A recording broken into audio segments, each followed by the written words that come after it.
세월호를 매입해서 가지고 오는 단계에서부터 좀 석연치 않은 부분들이 있었다는 거고 증개축이라고요. 구조를 변경하는 과정도 좀 석연치 않다. 그다음에 세월호가 제주 해군기지로 가는 화물 운송권을 따낸 과정도 좀 석연치 않다.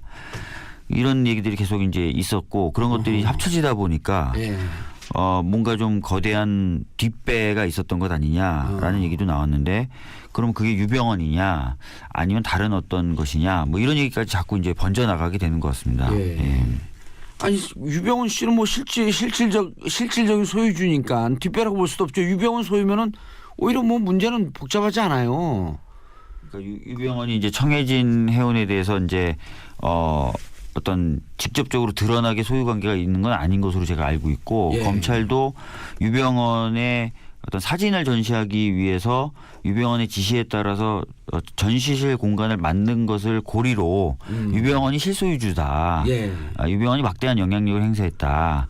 그러니 유병언이 모든 배우이자 배경이다라고 이제 검찰이나 법무부가 쫓아갔던 건데 이제 그러면 유병언이 힘이 그렇게 세가지고 그 석연찮은 선박 매수 단계부터 뭐 쭉쭉쭉 모든 중축 단계 그다음에 128번 정도 운항한 것으로 알고 있는데 그중에 대부분 100번 넘게 과적 과승 운행을 했다고 지금 알려지고 있는데 한 번도 문제제기가 안 됐었던 그런 어떤 막대한 영향력들이나 이런 석연치 않음들을 막대한 영향력을 행사할 수 있을 만한 존재였는가.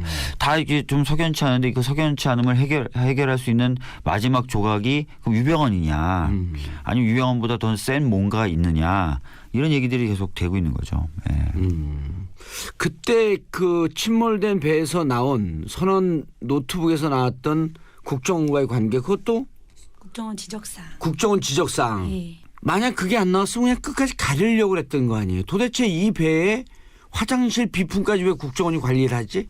사실 그거를 저희가 조금 더 잘 팠으면 되게 아쉽죠. 근데 이게 조각들이 지금 다 흩어져 있는 거잖아요. 그러니까 특조위에서 밝힌 거는 선원들의 휴가 계획까지 관리했잖아요. 그렇죠. 그리고 이제 특조위에서 그냥 다른 관점에서 봐서 밝혀진 게 이제 철근이 더 많이 실렸었는데 그것이 해군이 발주한 공사에 대해서 그 공사업체가 실었던 그 철근이 검찰이 수사한 것보다 훨씬 많이 실려 있었잖아요. 특조위가 그걸 밝힌 건데 그것이 이제 제주도에 있는 강정 그 해군 기지로 가려고 하던 거거든요.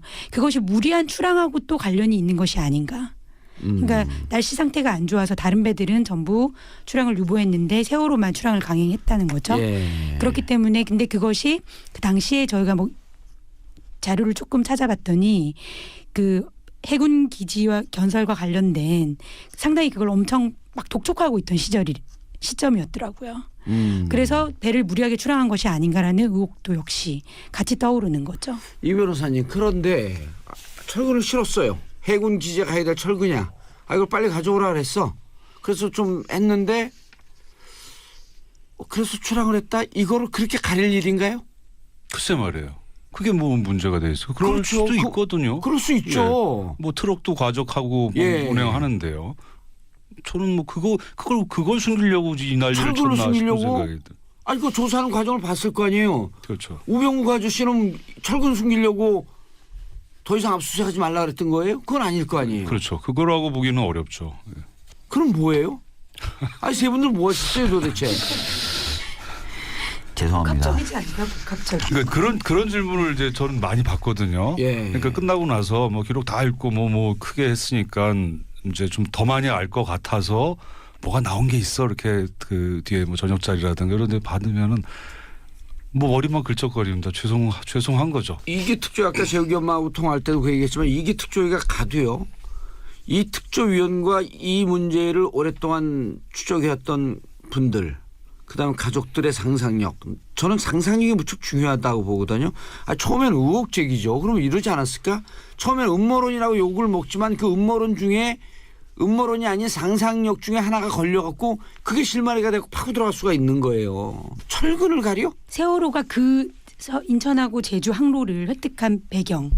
그다음에 계속 과적을 하는데도 한 번도 걸리지 않았다는 거. 그런 배경. 그렇죠. 저는 그걸 다 연결시켜 봐야 된다고 거기 생각하거든요. 그 실마리서부터 요거 철근은 하나의 실마리고 그렇죠. 그보다 더 예. 깊게 파고 들어갈 수 있는 확실한 증거를 잡았다. 이렇게 보는 거죠. 그렇게 되면. 그 증거를 잡아야 되는 거죠. 근데 아까 재혁이 엄마가 아주 의미심장한 얘기를 해요. 양심적인 사람들의 양심 선언이 있기를 바란다. 누군가는 이 가리는 진실의 비밀을 알고 있는 누군가는 분명히 있을 것이다. 그렇죠. 청해진의 임원들이라든지 그날 뭐 과적 가서 눈 감아줬던 사람이라든지 뭐 이런 사람들 관계자들이 꽤 될 거란 말이에요. 예. 양심 선언을 할 만도 한데 아마 정권 교체가 되면은 좀 그런 분위기가 좀 더 조성되지 않을까. 예. 이 변호사님 113 정장까지만 조사가 됐어요. 예. 김경일 정장. 그런데 어느 누구도 우리가 거기에 도착하면 어디 지점에 가면 선원들이 나와 있을 터이니 선원 먼저 구조해라. 이 지시를 받았다라고 얘기하는 사람 아무도 없잖아요. 오히려 선원인 줄 몰랐다라고 얘기를 하죠. 뻔히 그렇죠. 알고서요. 뻔히 알고 구조를 했는데 예. 선원인 줄 몰랐다. 그럼 이렇게 얘기를 하고 있죠. 누군가가 왜 선원만 구하라고 지시를 했을까? 일단 선원들이 먼저 도망쳐 나가긴 나왔습니다. 근데 이제 선원들은 뭔가 알고 나온 거 아니에요? 어떻게 먼저 도망쳐 나오죠? 일단 기록상으로는 자기가 살려고 나온 겁니다. 우르르 다 나오면 승객들하고 같이 나오면은 배는 금방 기울지, 그다음에 뭐 해경은 도착하지 않지. 그러니까 조급한 마음에 쥐들이 먼저 튀어나온 거거든요. 승객들은 내버려두고. 그렇긴 한데 그리고 나서 제일 먼저 튀어나오니까 구조를 하는데 그다음에 정말 황당한 거예요. 그럼 남은 승객들은 어디 있냐라고 물어봤어야 되는데 묻는 사람이 없는 거예요. 그냥 무너져가는 걸 보고 있는 겁니다. 상황이 그랬습니다. 상식적으로 납득이 가요, 오 변호사님? 악마적 발상을 하지 않고는 내가 살기 위해서 가만히 있으라고 방송을 하고 못 움직이게 하고 우당탕탕 하면 내가 탈출을 못할 것 같으니 가만히 있어라 방송을 하고 나온다?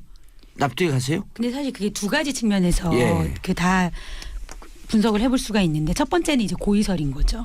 그러니까 말씀하신 것처럼 침몰 원인에 만약에 어떤 정부가 개입돼 있다면 그걸 알고 있는 선원들만 먼저 그 탈출시켰다.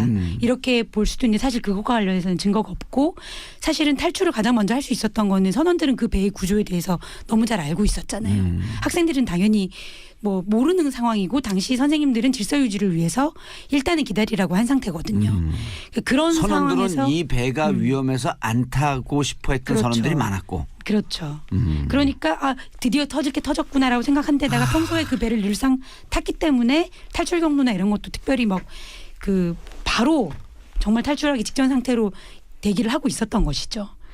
근데 그런 것과 플러스 평상시에 아무 훈련이 안 돼 있다 보니까 저는 그 가만히 있으라라고 말하는 것 자체가 전혀 매뉴얼에 안 맞는 거거든요. 원래 배에서는 일정한 저기 배가 어느 정도 기울어지는 신호가 오면 그 신호를 무슨 전문 용어라고 뭐라고 하던데 그 신호가 뜨면 무조건 집결을 해야 돼요.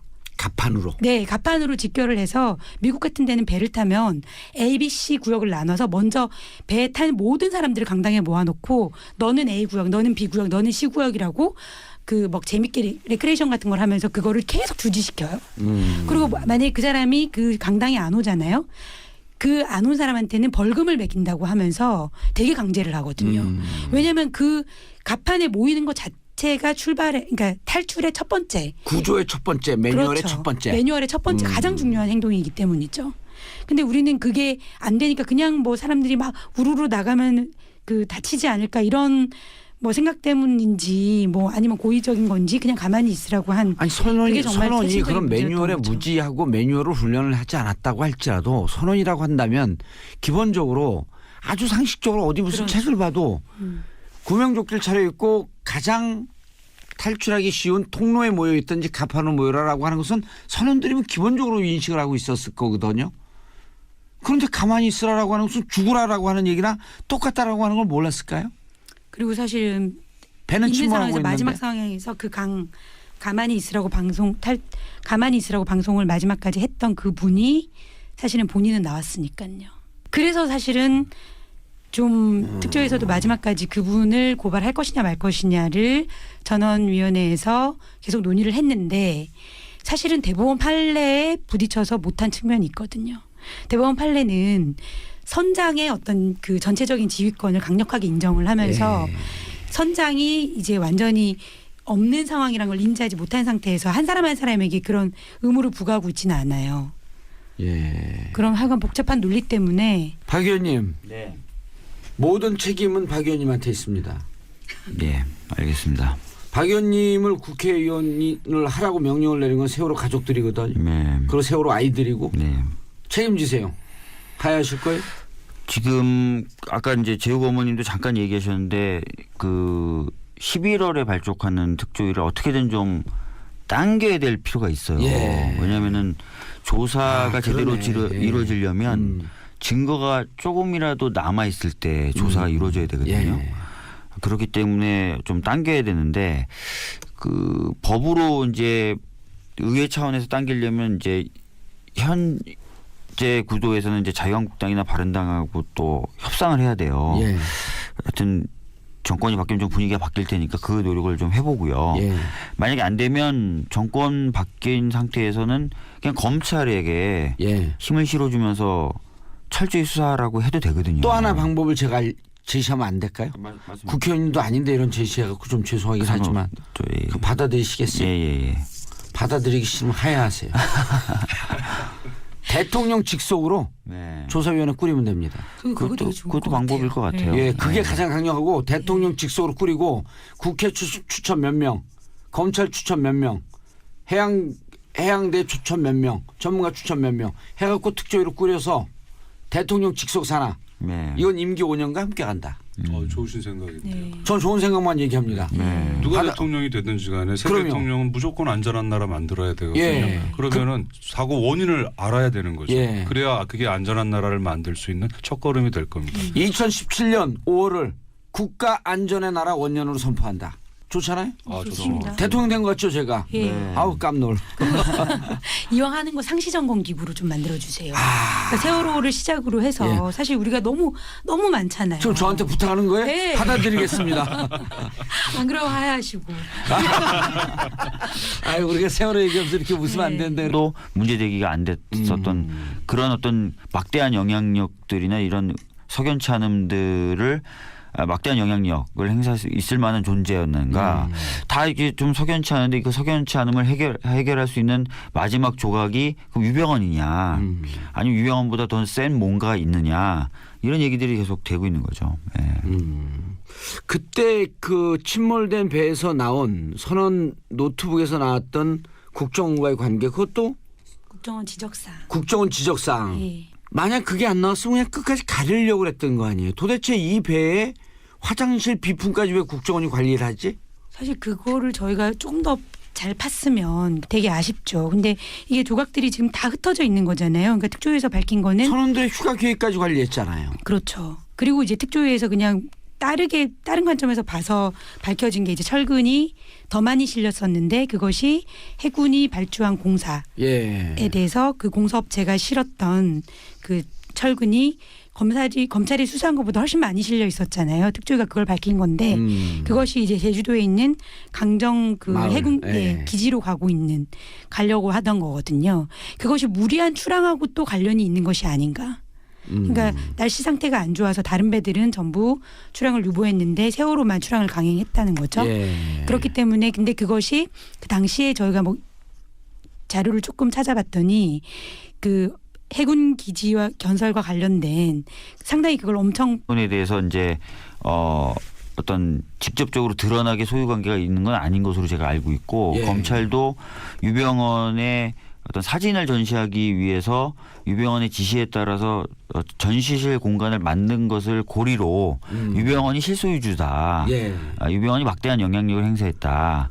그러니 유병헌이 모든 배우이자 배경이다라고 이제 검찰이나 법무부가 쫓아갔던 건데 이제 그러면 유병헌이 힘이 그렇게 세가지고 그 석연차는 선박 매수 단계부터 뭐 쭉쭉쭉 모든 중축 단계 그다음에 128번 정도 운항한 것으로 알고 있는데 그중에 대부분 100번 넘게 과적 과승 운행을 했다고 지금 알려지고 있는데 한 번 세월호를 매입해서 가지고 오는 단계에서부터 좀 석연치 않은 부분들이 있었다는 거고 증개축이라고요. 구조를 변경하는 과정도 좀 석연치 않다. 그다음에 세월호가 제주 해군 기지로 가는 화물 운송권을 따낸 과정도 좀 석연치 않다. 이런 얘기들이 계속 이제 있었고 그런 것들이 합쳐지다 보니까 뭔가 좀 거대한 뒷배가 있었던 것 아니냐라는 얘기도 나왔는데 그럼 그게 유병언이냐 아니면 다른 어떤 것이냐 뭐 이런 얘기까지 자꾸 이제 번져 나가게 되는 것 같습니다. 예. 아니 유병언 씨는 뭐 실질적인 소유주니까 뒷배라고 볼 수도 없죠. 유병언 소유면은 오히려 뭐 문제는 복잡하지 않아요. 그러니까 유병언이 이제 청해진 해운 막 독촉하고 있던 시점이었더라고요. 그래서 배를 무리하게 출항한 것이 아닌가라는 의혹도 역시 같이 떠오르는 거죠. 이 변호사님 그런데 철근을 실었어요. 해군 기지에 가야 될 철근이야. 이걸 빨리 가져오라 그랬어. 그래서 좀 했는데 그래서 출항을 했다. 이거를 그렇게 가릴 일인가요? 글쎄 말이에요. 그게 뭐 문제가 돼 있어. 그럴 그렇죠. 수도 있거든요. 그럴 수 있죠. 뭐 트럭도 과적하고 운행하는데요. 저는 뭐 그걸 숨기려고 이 난리를 쳤나 싶은 생각이 들어요.